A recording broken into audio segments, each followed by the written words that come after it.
નમો બુદ્ધાય, જય ભીમ. આજે લાઈવ આવવાની ઈચ્છા તો હતી જ, કેમ કે અમુક માસીબાઉને એમ થઈ ગયું છે કે હું જ કાંઈક છું, પણ હકીકતમાં એને એવું નથી. એ લોકોને દેખાડવા માંગે છે કે અમે કેટલા સારા ને બીજા કેટલા ખરાબ છે. જોકે અત્યારે એની ચર્ચા નથી કરવી. તમે જ્યાં વાંચ્યું છે કે બંધારણના દુશ્મનોને ઓળખો, હું એ ચર્ચા કરવા માટે આવ્યો છું. ગઈકાલે 26 નવેમ્બર એટલે બંધારણ દિવસ, જે વિશ્વ આખામાં તો ઉજવાય જ છે. 12-13 કલાક પહેલાંના આપણા પ્રધાનમંત્રી નરેન્દ્ર મોદીભાઈના એક્સ અકાઉન્ટ ઉપર પણ મેં પોસ્ટ જોઈ હતી કે વિદેશની અંદર બંધારણ દિવસની ઉજવણી થઈ. હવે વાત કરવી છે આ બંધારણોના દુશ્મનની. તો વાત એવી છે કે કાલે બંધારણ દિવસની ઉજવણી અમારા અમરેલીની અંદર કોર્ટમાં થઈ, અને એ ઉજવણી દરમિયાન કહેવાતી એક જાતિના વકીલોએ બીજા જે વકીલો હતા એમને કવર પેકિંગમાં એક પુસ્તક આપ્યું. હવે એ પુસ્તક આપ્યા બાદ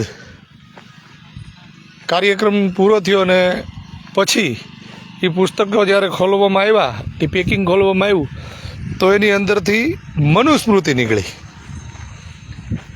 એટલે પહેલાં તો એ કહી દઉં કે આ મનુસ્મૃતિ આપવાનો એનો આશય માત્ર એટલો જ હોય કે એ બંધારણના વિરોધી છે. અને એ પાછા કેવા લોકો બંધારણના વિરોધી છે કે જે બંધારણ થકી અત્યારે વકીલાત કરે છે. અને પાછી મજાની વાત એ છે કે સરકારી વકીલ છે. મારા સાથે મિત્ર ભરતભાઈ કાતરિયાએ એ વકીલ સાથે વાત કરી, તો એમણે એવું કીધું હું સ્વતંત્ર તો છું. તો તું સ્વતંત્ર છો ભાઈ, એના માટે જવાબદાર બંધારણ છે. અને બીજું એ કે તું સરકારી નોકર કહેવા, એટલે સરકાર કોઈ ધર્મનો પ્રચાર કરવાની અનુમતિ આપતી નથી, કેમ કે બંધારણે તો હરેક ધર્મને સમાનતા આપી છે. આપણે કોઈ પણ ધર્મ પાળી શકીએ, કોઈ પણ ધર્મમાં જઈ શકીએ, બરાબર. એટલે આ કહેવાતી આ જે એક જાતિ છે કે જેને માત્ર બંધારણથી તકલીફ છે, આ યુરેશિયનની પેદાશો જે સદીઓ પહેલાં ભારતમાં આવી હતી, તો સાચું સાંભળ્યું, આ યુરેશિયાની જ પેદાશો છે જે સદીઓ પહેલાં ભારતમાં આવી હતી. અને ત્યાર પછી એણે અહીંયા ધામા નાખ્યા, અને આ દેશમાં એવા ખોટા ઇતિહાસો રચ્યા અને એવા પુસ્તકો લખ્યા, અને આ દેશની પ્રજાને ગુલામ બનાવી, જાતિવર્ણ વ્યવસ્થાઓ ઊભી કરી. અને હજી આ નાલાયકોને આ બંધારણ ગમતું નથી, કેમ કે એને ખબર છે કે બંધારણ છે એટલે આ દેશના હરેક નાગરિકને સમાન અધિકાર આપે છે, સ્વતંત્રતા આપે છે, પોતાની રીતે ધર્મ પાળવાની, પોતાની રીતે ધંધો કરવાની, પોતાની રીતે રહેવાની વાણી સ્વતંત્રતા આપે છે. અને આ કોઈ એવા બંધારણના દુશ્મનો ઈચ્છતા નથી કે આ બધા અમારી હામાં થાય, કેમ કે 5000 વર્ષ જેણે રાજ કર્યું હોય અને અત્યારે આ બંધારણ એની હામાં આપણને કરતા હોય, તો સ્વાભાવિક છે કે નહીં બળે. અને બેળી તો ગઈકાલે આ બંધારણ દિવસની ઉજવણી કરતી વખતે એ લોકોએ જે મનુસ્મૃતિનું વિતરણ કર્યું, એનો મતલબ એવો થાય છે કે આ યુરેશિયનની પેદાશોને બંધારણ ગમતું જ નથી. એ પાકું છે. અને પાછા બંધારણ થકી જ એ છે, છતાં એને બંધારણ નથી ગમતું, કેમ કે હવે આપણે આમાં થાય છીએ, આપણે ભણીએ છીએ, અને જે ભણે છે એ બોલે છે, અને બોલે ને સવાલ કરે એ તો ગમે નહીં. અને હવે એવું છે કે આ લોકોને ફરીથી પહેલાંની જેમ શાસન કરવું છે, પણ એ શાસન આ બંધારણ થવા દેતું નથી.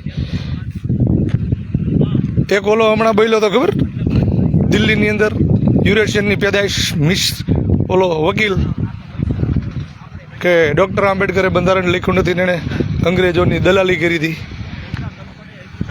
એની માનાવરને ખબર જ છે કે હકીકત શું છે, પણ છતાંય આવા બફાટો એટલા માટે કરવામાં આવે છે કે આવા બફાટો કરવાથી કાયદો અને વ્યવસ્થા આપણે ખોરવીએ. સમાજના લોકો આવા શબ્દો સાંભળી અને બાબા સાહેબ આંબેડકરનું અપમાન થયું છે એટલા માટે રોડ ઉપર ઉતરે, એની વિરુદ્ધમાં જાય, એને હીરો બનાવે. નીચો દિયો હીરો બન્યો. આવા હલકી નાવને હીરો ન બનાવવાના હોય અને સીધું ગોઠવી નાખવાનું હોય. એવી જ રીતે અત્યારે આ જે મેં કીધું ને કે આ એક જાતિ, આ એક જાતિને તકલીફ છે કે ભારતની અંદર 7,500 જાતિઓમાં આ દેશને વેચી અને જે પણ લોકોએ શાસન કરવા માટે આ વ્યવસ્થા ઊભી કરી, અત્યારે એ બધાય આમની સામા બોલે છે તો કોને ગમે ભાઈ? એટલે